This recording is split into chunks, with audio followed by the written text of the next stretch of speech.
Ashama harka fuune daawwattootaa fi dhaggeeffattoota Gadaa Miidiyaa Neetwoork oduu keenya guyyaa har'aa qabannee dhiyaannee jirra. Hangafoota oduutiin eegalla. Waraanni Bilxiginnaa ilmaan Oromoo badii tokko malee haala suukkanneessaan rashanuu itti fufee jiraachuun dhaga'ame. Godina Wallagga Bahaa aanaa Haroo Limmuutti mootummaan Bilxiginnaa isin miseensa waraana bilisummaa Oromooti jechuun barsiisota hedduu miindaa dhoowwachuun dhaga'ame. Humnoonni finxaaleeyyii Amaaraa daangaa Oromiyaa karaa lixaan ce'uun haleellaa banuun dhaga'ame. Godina Wallagga Bahaa bulchiisa magaalaa Naqamteettiidhaan ilmaan Oromoo amantaa Ortodoksii hordofan irratti hammaate. Uummata jumlaan diinoonfachuu fi gocha ajjeechaatiin nagaan waaraa argamuu hin jiraatu jechuun KFO'n ibsa baase. Hanga gaaffiin amantootaa deebi'utti qabsoo keenya itti fufna jedhan abbootiin Sinodoosii Oromiyaa fi sabaa fi sablammootaa muudaman. Lola naannoo Amaaraatti geggeeffame keessatti TPLF hin hirmaanne jechuun bulchiisi yeroo mootummaa naannoo Tigraay ibse. Kunneen hangafoota oduu turanii amma bal'ina oduutti dabarraa oduu wajjiin ana Maanu'eel Laggaati. Waraanni Bilxiginnaa ilmaan Oromoo badii tokko malee rashanuu jabeessee itti fufee jiraachuun himame. Torbee darbe keessa godina Shawaa Lixaa aanaalee akka Iluu Galaan, Cobii, Liiban Jaawwiitti gocha suukkanneessaa ilmaan Oromoo irratti raawwachuun ajjeesee reeffa uummataa waraabessa kan nyaachise waraanni mootummaa Bilxiginnaa ammas gocha wal fakkaataa kutaalee Oromiyaa biroo keessatti raawwachuun dhaga'ame. Haaluma kanaan gaafa hagayya 13 bara 2023 godina Shawaa Bahaa aanaa Dugdaa ganda Eelaa jedhamu keessatti sababa orummaa isaaniif qofa manaa gadi baasuun qeerroo 4 gara jabinaan rashanuun dhaga'ameera. Qeerroowwan haala suukkanneessaan ajjeefaman kunneen Abbichuu Qajeelaa fi obboleessa isaa Boonsaa Machii fi Geetaachoo Gunjoo kanneen jedhamanidha. Oduudhuma wal fakkaatuun achuma godina Shawaa Bahaa aanaa Maqiitti waraanni mootummaa Bilxiginnaa maatii Nagahoo Jimaa keessaa nama 2 battalatti yoo ajjeesu kanneen hafan madeessuun dhaga'ame. Nagahoo Jimaa gaafa hagayya 12 bara 2023 barreeffama fuula miidiyaa hawaasaa isaa irratti katabeen waraanni mootummaa badii tokko malee maatii koo kaan ajjeesanii kaan ammoo madeessan, isaan qonnaan bultoota, hubannoo siyaasaallee hin qaban jechuun ajjeechaa maatii isaa irratti raawwate balaaleffateera. Waraanni mootummaa Bilxiginnaa kun obboleessa Nagahoo Jimaa fi wasiila isaa nama Galgaluu Abbishuu jedhamu uummata fuulduratti yoo rashanan dubartootaa fi daa'imman dabalatee nama 5 madeessuun yeroo ammaa kanatti hospitaala Maqiitti yaalamaa jiraachuus odeeffanneerra. Godina Wallagga Bahaa aanaa Haroo Limmuutti mootummaan Bilxiginnaa isin miseensa waraana bilisummaa Oromooti jechuun barsiisota hedduu irraa miindaa kutuun dhaga'ame. Maqaa waraana bilisummaa Oromoo waliin hariiroo qabdu jedhuun kutaalee Oromiyaa hedduu keessatti ilmaan Oromoo hedduu hidhaa, dararaa fi ajjeesaa kan jiru mootummaan Bilxiginnaa amma ammoo barsiisota dhaloota kana irraa miindaa isaanii kutuun dararaa jira jedhan. Biyya qaala'insa jireenyaa hedduu uummanni ishee hubamee fi kaffaltiin hojjettootaaf kaffalamu gadi bu'aa ta'an keessaa Itoophiyaan ishee tokkodha. Haala ulfaataa kana keessatti gatii dafqa isaanii kan ta'e miindaa barsiisota irraa kutuun yakka guddaadhas jedhameera. Yeroo ammaa kanatti godina Wallagga Bahaa aanaa Haroo Limmuu keessaa barsiisota mootummaan Bilxiginnaa miseensa waraana bilisummaa Oromooti jechuun miindaa irraa kute keessaa kan maqaa arganne Barsiisaa Alamaayyoo Haftee, Barsiisaa Geetaachoo Tolasaa, Barsiisaa Margaa Tasammaa, Barsiisaa Masarat Ayyaanaa, Barsiisaa Taammiruu Gammadaa, Barsiistuu Maaramaa Ayyaanaa, Dabalaa Qanaatee, Agituu Abeetuu, Barsiisaa Lammii fi Mangistuu Nagaash kanneen jedhamanidha. Barsiisonni kunneen yeroo ammaa kanatti haala ulfaataa keessa akka jiran maddeen keenya dabaluun himaniiru. Humnoonni finxaaleeyyii Amaaraa daangaa Oromiyaa karaa lixaan ce'uun haleellaa banuun dhaga'ame. Guyyaa kaleessaa gaafa hagayya 13 bara 2023 lixaa Oromiyaa godina Horroo Guduruu Wallaggaa aanaa Amuruu gandoota 2 keessatti humni finxaaleeyyii Amaaraa Faannoo jedhaman haleellaa banuun miidhaa qaqqabsiisuun dhaga'ame. Gandoonni aanatti humnoota finxaaleeyyii kanaan miidhamanis ganda Gobuu fi Xombee Daangabaa kanneen jedhamanidha. Uummanni gandoota kanaa yeroo ammaa gara ganda Naafurootti baqatanii akka jiran maddeen keenya naannichaa himaniiru. Walwaraansa naannoo Amaaraa keessatti mootummaa Bilxiginnaa waliin godhan booddee humnoonni finxaaleeyyii lakkoofsaan hedduu ta'an gara daangaa Oromiyaatti siquun qubachaa akka jiran Gadaa Miidiyaa Neetwoork kanaan dura gabaasuun isaanii yaadatama. Godina Wallagga Bahaa bulchiinsa magaalaa Naqamteetti hordoftoota amantaa Ortodoksii irrattiidhaan jumlaa hammaachuun dhaga'ame. Doogimaa fi qannoonaa mana kiristaanaa cabsuun muudama phaapphaasotaa si'a lama kan raawwate Sinodoosiin Bataskaana Ortodoksii Tawaahidoo Itoophiyaa yeroo ammaa kanatti mootummaa Bilxiginnaa wajjin ta'uun humnaan abbootii uummanni hin barbaanne balbala cabsee teessoo phaaphaasiitti ol galchaa jira. Kana malees abbootii amantaa, luboota, daaqonoota, faarfattootaa fi hordoftoota amantichaa barsiisni mana kiristaanaa nuuf haa kabajamu, qannoonaa fi doogimaan nuuf haa eegamu, abbootii afaanii fi aadaa keenya beekan barbaanna jechuun gaaffii mirgaa gaafatan jumlaan mana hidhaatti guuraa jiraachuunis barameera. Akka kanaanis guyyaa kaleessaa gaafa hagayya 13 bara 2023 magaalaa Naqamteetti hordoftoonni amantaa Ortodoksii 30 ol ta'an humnoota waraanaa mootummaa Bilxiginnaatiin qabamuun hidhamaniiru. Isaan keessaa kan maqaa arganne Gaaddisaa Sibar, Meelaal Guddinaa, Gammachuu Tolchaa, Meetii Gaarummaa, Gammachuu Jimaataa, Ifee Dirribaa, Burqaa Bulii, Obbo Addisuu, Eebbaa Gaarummaa, Hammee Shibbiruu, Luba Indaalee, Obbo Dhaabaa, Obbo Amaanu'eel, Boontuu Kabbadee, Taammanee Asaffaa, Feeneet Asaffaa, Hortuu Gammachuu, Luba Soorii, Luba Wandimmuu fi Luba Abaataa kanneen jedhamanidha. Akka heera biyyattii keeyyata tokko irratti barreeffamee jirutti mootummaan dhimma amantii keessa hin galu. Amantiinis akkasuma. Haa ta'u malee biyyattii keessatti olaantummaan seeraa dhibuun mootummaan Bilxiginnaa abbaa irrummaatiin uummata Oromoo nagaa jaallatu goolaa fi dararaa jira. Hordoftoonni amantaa Ortodoksii magaalaa Naqamteetti hidhaman kunneenis badii qabaatanii osoo hin taane gaaffii afaan ofiitiin tajaajilamuu waan gaafataniif qofa jumlaan hidhaman jechuun maddeen keenya himaniiru. Uummata jumlaa diinoonfachuu fi gocha ajjeechaatiin nagaan waaraa argamu hin jiru jechuun Koongireesiin Federaalaa Oromoo haala yeroo irratti ibsa baase. KFO'n haala yeroo Oromiyaa bal'inaan erga gamaggamee booda ibsa ejjennoo armaan gadii kana baasee jira. Humnoota mootummaa fi waraana bilisummaa Oromoo gidduutti wal waraansa geggeeffamaa jiruun wal qabatee yeroo adda addaatti Oromiyaa keessatti ajjeechaan suukkanneessaa ta'e namoota nagaa irratti irra deddeebiin raawwatamuun isaanii yaadatama. KFO'nis wal waraansi kun dhaabbatee rakkoon siyaasaa mariidhaan furmaata siyaasaa akka argatu irra deddeebiin waamicha gochaa turee jira. Haa ta'u malee waamicha nagaa keenya gurra dhabee mootummaa waraana waan itti fufeef dhumaatiin saba keenyaa hammaatee itti fufee jira. Yeroo ammaa kanattis humnoonni mootummaa duula sakatta'aa WBO jechuun sochii hagayya 1 bara 2015 irraa kaasee hanga hagayya 4 bara 2015 akka lakkoofsa Itoophiyaatti godina Shawaa Lixaa aanota akka Amboo, Cobii, Daannoo, Ginda Barat, Ilfataa, Iluu Galaan, Liiban Jaawwii fi Midaaqanyitti taasisaniin qonnaan bultoota nagaa homaa quba hin qabne irratti ajjeechaa, rasaasaan madeessuu, saamicha qabeenyaa fi hidhaan jumlaa humnoota mootummaan bobbaaseen raawwatamee jira. Keessumattuu duula haaloo uummata nagaa irratti bahuu fakkaatuun hagayya 4 bara 2015 akka lakkoofsa Itoophiyaatti aanaa Cobii ganda bakkee Hoofuu jedhamutti geggeeffameen namoonni 11 haala suukkanneessaa ta'een humnoota mootummaatiin ajjeefamanii jiru. Kanneen keessaa obbo Karrayyuu Araarsaa fi aadde Araarsee abbaa warraa fi haadha warraa kan ta'an obbo Gurmuu Jifaaraa, obbo Tasfaayee Jifaaraa fi dargaggoo Abarraa Jifaaraa, obbolaa miseensa maatii tokkoo kan ta'an obbo Fiixaa Milkeessaa, obbo Mogoraa Milkeessaa miseensa maatii tokkoo kan ta'an maanguddoo Dhugaasaa fi aadde Xuruu Yaadasaa abbaa warraa fi haadha warraa kan ta'an mana jireenyaa isaaniitti irra deemuun rasaasaan kan ajjeefaman yoo ta'u, dargaggoo Tolasaa Dirribaa fi obbo Girmaa Bakaraa iddoo hojiitii karaa irraa otoo deemanii rasaasaan rukutamanii kan ajjeefamanidha. Kanaan alattis namoonni 5 rasaasaan madeeffamanii karaa irratti kan gataman yoo ta'u, 30 ol kan ta'an hidhamuu fi qabeenyi isaaniitis saamamuu isaa miseensota keenyaa fi jiraattota naannichaa irraa mirkaneeffannee jirra.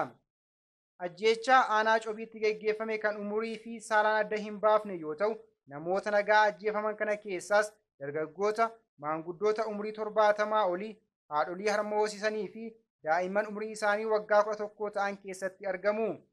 Dabalataan aanaa Liiban Jaawwiitti maanguddoota umurii 70 kan ta'an obbo Guddisaa Nagawoo guyyaa hagayya 2 bara 2015 akka lakkoofsa Itoophiyaatti namoota 40 ol waliin erga ukkaamsanii fuudhanii booda reebicha irratti geggeeffamee lubbuun isaanii darbee jira. Maatiin isaanii guutuunis akkuma ukkaanfamanii hidhamanitti jiraachuun hubatamee jira.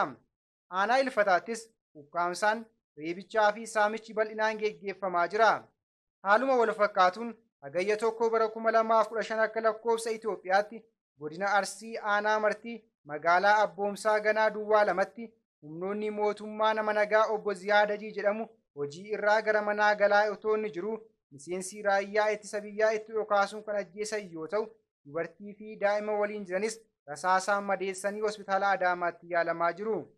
Kana malees ji'a adoolessaa bara 2015 akka lakkoofsa Itoophiyaatti godina Jimmaa aanaa Geeraa ganda Borchoo Deeggaa akkasumas aanaa Saxxammaa keessatti qonnaan bultoota dhimma xaa'oo gaaffii gaafatan irratti gocha kabaja namummaa mulquun uummata duratti baasanii jilbeenfachiisuun qacceen tumuun geggeeffame. Sagaleen isaa marsaalee hawaasaa irratti mul'atu namoota iddoo san jiran irraa qaamaan nu bira dhufuun mirkaneessanii jiru. Manneen hidhaa Itoophiyaa keessatti tumichi bal'inaan garuu dhoksaan akka geggeeffamu kan beekamu yoo ta'u, uummata duratti baasanii kabaja namummaa haala mulquun jilbeenfachiisanii qacceen tumuun tuffii uummataa fi seera dhabdummaa sirnichaa sadarkaa dhokfachuu hin barbaanne irra ga'uu isaa kan mirkaneessu. Tarsiimoo qurxummicha dhabamsiisuuf galaanicha gogsuu jedhu kan hordofu mootummaa Bilxiginnaatiin ajjeechaan, tumichi, hidhaa fi saamichi namoota nagaa irratti jumlaan bifa sirnaawaa fi duula haaloo bahuu fakkaatuun geggeeffamaa jiru kun kaayyoon isaa uummata Oromoo rifaasisuu fi qorqalbii isaa cabsuun jilbeenfachiisuuf tarkaanfii abdii kutannaa fudhatamaa jiru ta'uu isaa ifa galaa jira. Uummanni Oromoo maqaa isaatiin daldalamaa jiruu fi saboota birootiin akka bulguutti akka lakkaayamu godhamaa jirus bu'aan sirnicha irraa argate haala seenaa keessatti hin mul'anneen ajjeefamuu, hidhamuu, saamamuu fi namummaan isaa irraa mulqamee addabaabayitti qacceen tumamuu ta'eera. Kana malees kufaatii dinagdee fi qaala'insa jireenyaa sirnichi fideef gaaffii uummanni gaafatuuf deebiin kennamu ajjeechaa, hidhaa, saamichaa fi tumicha addabaabayii ta'uun isaa sirnichi uummata Oromoofis ta'e sabootaa fi sablammoota Itoophiyaatiif tarkaanfii humnaa malee furmaata tokkollee akka hin qabne ifatti kan mul'isedha.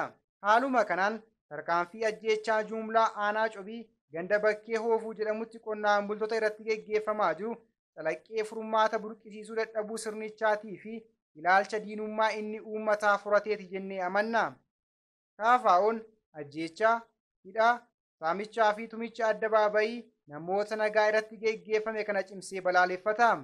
Namoota ajjeefamaniifis gadda itti dhagahame ibsachuun lubbuu isaanis jannataan akka qaniisu kadhata. Maatii fi firoota isaaniitiif jajjabina hawwa. Aangawoonni siyaasaa fi hooggantoonni waraanaa gocha kana ajajanii fi hojiitti hiikan qaama idil addunyaa bilisa ta'een adda baafamanii akka seeratti dhiyaatan gaafanna. Kana malees waraanni Oromiyaa keessa geggeeffamaa jiru humna rasaasaatiin akka hin furamne hubatame humnoonni lama waraana keessa jiran uummaticha gidduutti miidhamaa jiruuf dursa kennuun gara marii araaraatti akka deebi'an irra deebiin gaafanna. Jaarmiyaaleen idil addunyaa fi biyyoonni biroo humnoonni wal waraanaa jiran lamaan gara marii araara nagaa jalqabeetti akka deebi'an dhiibbaa irraa eegamu akka godhan irra deebiin gaafanna. Mariin nagaa geggeeffamu bu'a qabeessaa fi nageenya waaraa kan fidu akka ta'u, marii siyaasaa hunda haammate ta'uu isaa barbaachisaa akka ta'e cimsinee hubachiifna jechuun KFO'n ibsa hagayya 7 bara 2015 akka lakkoofsa Itoophiyaatti baaseen ibsee jira.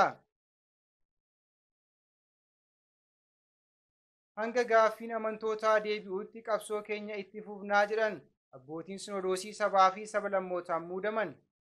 Abbootiin 25 sinodoosii Oromiyaa fi sabaa fi sablammootaan muudaman guyyaa kaleessaa hagayya 13 bara 2023 ibsa miidiyaaleef kennanii jiru.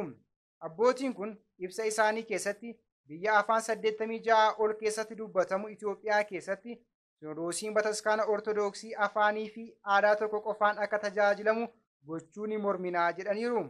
Tajaajiltoota mana kiristaanaas ta'e amantoota Ortodoksii Tawaahidoo sababa eenyummaa isaaniitiin dhiibbaan sabummaa, hacuuccaa, loogummaa fi malaammaltummaa irratti raawwatu ni morminaa jechuunis ibsaniiru. Abbootiin kun muudamni amajjii 14 bara 2023 karaa abbootii sadii jechuunis Abune Saawuros, Abune Usxaaxiyoosii fi Abune Zeenaa Maarqoosiin kenname sirrii fi seera mana kiristaanaa kan eege ta'uu isaa irra deebiin yaadachiisaniiru.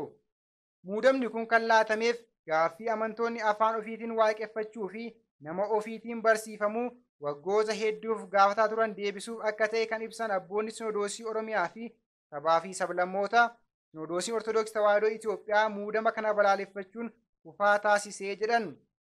Dhimma kana karaa nagaatiin hiikuuf mootummaan gidduu seenee Guraandhala 8 bara 2015 akka lakkoofsa Itoophiyaatti waliigaltee abbaa qabxii 10 irra gahuu kan yaadachiise ibsi abboota kanaa Phaaphaasonni 25 karaa barbaachisummaa isaa itti dabalamee akka muudaman keeyyata 4 irratti barreeffamee jira jedhan. Muudamni Phaaphaasota kanneenii yaa'ii waliigalaa caamsaa bara 2015 adeemsifamu irratti akka mirkanaa'u irratti waliif galamee ture jedhan. Haa ta'u malee yaa'ii caamsaa bara 2015 adeemsifame irratti abboonni 25 ragga'uu hafee abboonni 7 naannoo Oromiyaaf muudaman jechuun bu'uurri waliigaltee Guraandhala 8 bara 2015 cabee jira jedhan. Sinodoosiin Ortodoksii Tawaahidoo Itoophiyaa doogimaa fi qannoonaa mana amantaa Ortodoksii cabsuun abbootii 3 qofa Phaaphaasota 25 keessaa fudhachuun muude kan jedhu ibsi abboota Sinodoosii Oromiyaa fi sabaa fi sablammootaa kun ammoo fedhii fi gaaffii amantootaa cinatti kan dhiibedha jedhe. Abboonni Sinodoosii Oromiyaa fi sabaa fi sablammootaan ibsa kennan ejjennoo isaanis baafatanii jiru. Waliigaltee Guraandhala 8 bara 2015 akka lakkoofsa Itoophiyaatti taasifame waliigaltee seerawaa waan ta'eef qaamota waliigaltee kana cabsan mootummaan akka dhaabsisu ni gaafannaa jedhan. Bu'uura waliigaltee Guraandhala 8 bara 2015 akka lakkoofsa Itoophiyaatti Phaaphaasonni 25 Sinodoosii Oromiyaa fi sabaa fi sablammootaan muudaman yaa'ii Sinodoosichaa baatii caamsaa keessa adeemsifamu irratti ni ragga'u jechuun kan waliigalame ta'us Sinodoosiin Itoophiyaa waliigaltee kana dabalatee doogimaa fi qannoonaa mana amantichaa cabsuun muudama laatame kuffisuu isaas ni morminaa jedhaniiru. Tajaajiltoota mana kiristaanaas ta'e amantoota Ortodoksii Tawaahidoo Itoophiyaa sababa eenyummaa isaaniitiin dhiibbaa sanyummaa, hacuuccaa, loogummaa fi malaammaltummaa irratti raawwatamu ni morminaa jechuun ibsan. Bu'uura waliigaltee Guraandhala 8 bara 2015tiin Sinodoosiin Itoophiyaa baay'ata ramaduun abboota muudaman raggaasisuu osoo qabu abboota 9 qofa muuduu isaanii balaaleffanna jechuun ibsanii jiru. Nuti abboonni 25 abbootii 3 nu keessaa filaman mormuu baannus dursanii kan muudaman ta'anii osoo jiranii lammata muuduun seera mana kiristaanaa kan cabsidha jedha ibsi abboota Sinodoosii Oromiyaa fi sabaa fi sablammoota.